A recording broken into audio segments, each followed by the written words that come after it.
नमस्कार प्रेक्षकांनो, आवाज मराठी या चॅनलवर तुमचे मनपूर्वक स्वागत। आज आपण पाहणार आहोत घरोघरी मातीच्या चुली या मालिकेचा रिव्ह्यू। तेव्हा नवीन असाल तर चॅनलला सबस्क्राईब करा। तर प्रेक्षकांनो, आजच्या भागामध्ये ऐश्वर्याला आता असं कळालंय की ती मुलगी सौमित्राबरोबर आलेली मुलगी ही जानकीच होती आणि तिने अख्खं घर डोक्यावर घेतलेलं असतं। तर तिची खात्रीच झालेली असते की ती मुलगी म्हणजे जानकी बहिणीच ह्या घरामध्ये आली होती आणि मग तिने लगेच आता सौमित्रा आणि अवंतिकावरती तसा दोष लावत सुमित्राचे कान भरलेले असतात आणि त्यामुळे सौमित्राला खूप ओरडतात आणि अवंतिकाला सुद्धा त्या म्हणत असतात की तुम्हीच दोघं जबाबदार आहात या गोष्टीला, ज्या मुलीने नानांना जिन्यावरून खाली ढकललं आणि त्याचमुळे मला ती जानकी खूप डोक्यात गेलेली आहे आणि तिचा विषय सुद्धा इथे नकोय। तेव्हा ती इथपर्यंत येण्याची हिंमत करण्यासाठी तुम्ही तिला प्रोत्साहन दिलंच कशाला?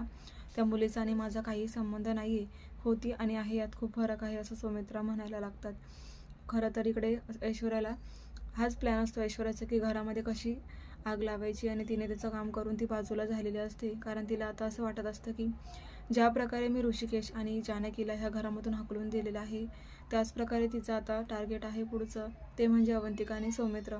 म्हणून ती त्यांच्या मागे लागलेली आहे की जेणेकरून आता ह्या दोघांना जर आईंच्या मनामध्ये मी विष घालवलं तर आई लवकरच ह्या दोघांना सुद्धा घरातून बाहेर हकलतील, असं तिचा प्लॅन चाललेला असतो आणि तिचा प्लॅन सुद्धा पुढे खरा होताना दिसतो। कारण आता अवंतिकाचं आणि ऐश्वर्याचं जोरात भांडण चालू होतं।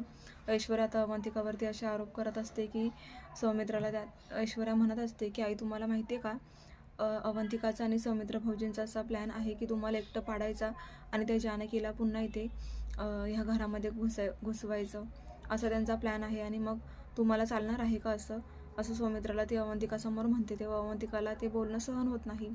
लगेच अवंतिका म्हणते, ऐश्वर्या तोंड सांभाळून बोल, लहान आहे याचा अर्थ असा नाही होत की तू मला काहीही म्हणशील, मी ऐकायला रिकामीच नाही आणि तुझं तर मी मुळात बिलकुल ऐकणारच नाही।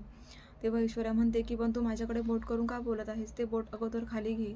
मग आता अवंतिका म्हणते नाही खाली घेणार, काय करणार आहेस तू, मला मारायचा प्लॅन आहे का तुझा, मला मारून दाखवणार आहेस का तू? आता त्या दोघांमध्ये भांडणं व्हायला लागतात। तर ऐश्वर्या म्हणते अच्छा म्हणजे तुझी अशी इच्छा आहे का की माझ्या हातून तुला मार खायचा आहे का? मग ठीक आहे ना, तुझी जर इच्छाच असेल तर घे मार खाऊन। आणि लगेच ते हाताने असा हात उगारते अवंतिकावरती आणि मग लगेच आता सुमित्रा म्हणतात की काय चाललंय तुमच्या दोघींचं, हे नक्की रणदिव्यांचंच घर आहे ना? अरे थोडं काहीतरी वाटू द्या, कसं होतं रणदिव्यांचं घर आणि काय करून ठेवलंय? त्यांना खूप राग येतो, त्या लगेच आता रागाने आतमध्ये निघून जातात। तर इकडे सौमित्राला आवाज देत असतो की आई थांब ना, अगं आई माझं ऐकून तरी घे। पण सुमित्राला मात्र सौमित्राचं काहीच ऐकायचं नाहीये, कारण आता ऐश्वर्याने अवंतिका आणि सौमित्रालाच इथे खोट्यात पाडलेलं आहे की हेच दोघं जबाबदार आहे त्या गोष्टीला। ॲक्च्युली गोष्ट तर खरीच आहे पण त्यांना ती सांगायची नाहीये, कारण ऐश्वर्या कोणताही प्लॅन करू शकते आणि मग त्यांना अजून प्रॉब्लेममध्ये टाकेल ऐश्वर्या, म्हणून ते दोघंही गप्पच असतात। इकडे आता सौमित्र ह्या रागाने गेल्यामुळे सौमित्राला खूप वाईट वाटतं आणि सौमित्र अवंतिकाला गप्प बस असं म्हणून आता तिलाही तो आतमध्ये घेऊन जातो। इकडे ऐश्वर्याने आजी एकमेकींना खुणवत असतात आणि म्हणतात की काही चुकलेलं नाही, आपण बरोबर केलेलं आहे, ती जानकीच होती आणि शहाणी, बघितलं कसं वेश बदलून तिला ह्या घरामध्ये घुसवलं ह्या सौमित्राने, कमी नाही आहेत ही लोक आणि मला वेळ लागणार नाही यांना घरातून बाहेर हकलायला, असं ऐश्वर्या म्हणत असते। प्रेक्षकांना गुंडांनी आता त्या ऋषिकेशला जॉब देण्याच्या बहाण्याखाली त्याला एका लांब ठिकाणी घेऊन गेलेले आहेत। कामानिमित्त ऋषिकेशला बाहेर पाठवण्यात आलेलं असतं, पण त्याच गाडीमध्ये गुंडही बसलेले असतात। हे ऋषिकेशला माहिती नाही आणि जानकी सारखी कॉल का करत आहे म्हणून ऋषिकेश सुद्धा आता विचारात पडतो। जानकी सुद्धा आता रस्त्याच्या कडेने जात असताना तिला आता माहीत असतं की ऋषिकेशचा जीव धोक्यात आहे, म्हणून ती लगेच ऋषिकेशला सारखंच फोन करत असते। पण ऋषिकेशला मात्र गाडी चालवत असल्यामुळे फोन काही उचलायला जमत नसतं, तरी सुद्धा तो त्या एका रस्त्याच्या बाजूला गाडी थांबवतो आणि त्या गाडीतील लोकांना म्हणतो की मला जरा 10 मिनिटासाठी फोनवर बोलू द्या, असं म्हणून तो फोनवर बोलणार असतो। पण तितक्यातच आता इकडे जानकीचा फोन ऋषिकेशने उचलला आहे, पण जानकी ही रस्त्यामधून जात असतानाच एक गाडी अचानक तिच्या समोर येते आणि त्याला धडक होते। तेव्हा जानकी रस्त्याच्या कडेलाच फेकल्या जाते, तिचं मंगळसूत्र बाजूलाच कुठेतरी पडलेलं असतं आणि मोबाईलची अशी अवस्था असते की तो ती हातात सुद्धा घेऊ शकत नाही, त्याच्यावरून गाडी गेल्यामुळे त्याचे पूर्ण तुकडे झालेले असतात। तेव्हा जानकीला मात्र अजूनच टेन्शन आलेलं असतं, एकामागून एक संकट येतात आणि जानकी मात्र पूर्णपणे त्याला पाठीशी उभी राहून साथ सुद्धा देत आहे। तर प्रेक्षकांनो, ऋषिकेश म्हणतो आता फोन उचलला तरीचा फोन लागत का नाहीये, आणि मग काही ऋषिकेशचं जानकीबरोबर बोलणं होत नाही. तो पुन्हा आता गाडी सुरू करून जायला लागतो. इकडे जानकी आता त्या गाडीवाल्याला सॉरी म्हणते आणि तिचं मंगळसूत्र शोधत असते.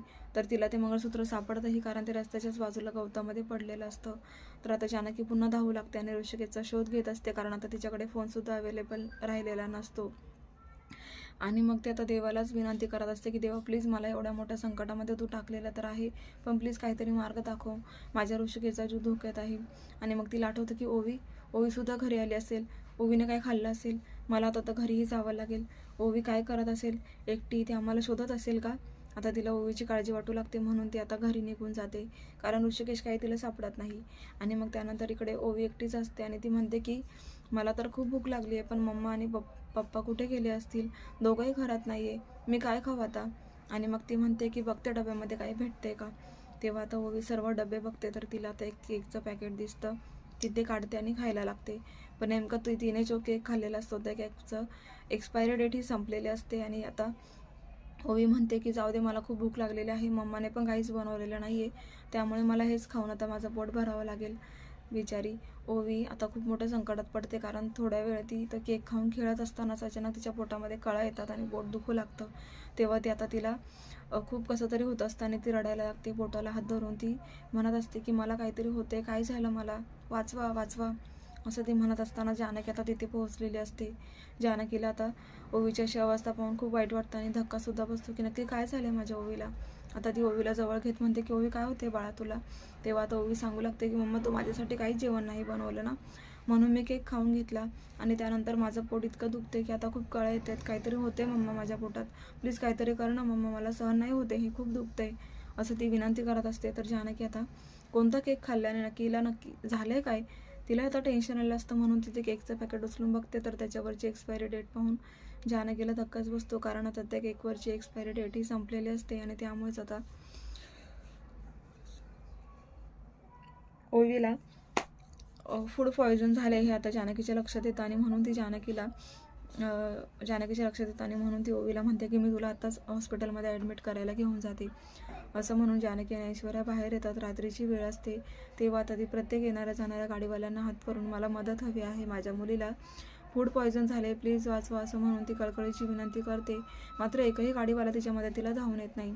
शेवटी आता पर्याय नसल्यामुळे इकडे ओवीचा पार जीवच निघायला लागलेला असतो. मम्मा बघ ना मला काय होते, मला काही होणार तर नाही ना, प्लीज वाचव ना मम्मा मला, असं ते शब्द आता जानकीच्या कानाला टोचू लागतात की मला कोणीही मदत करत नाही आहे.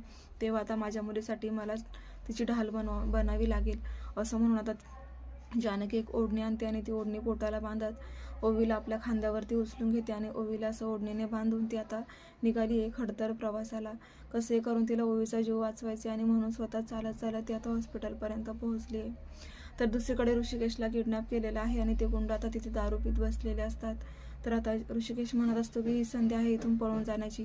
तेव्हा ऋषिकेशला त्याचं नशीब चांगलं की त्याला दोरी कापण्यासाठी एक शस्त्रही भेटलेलं असतं आणि ती दोरी कापून त्याने ठेवलेली असते.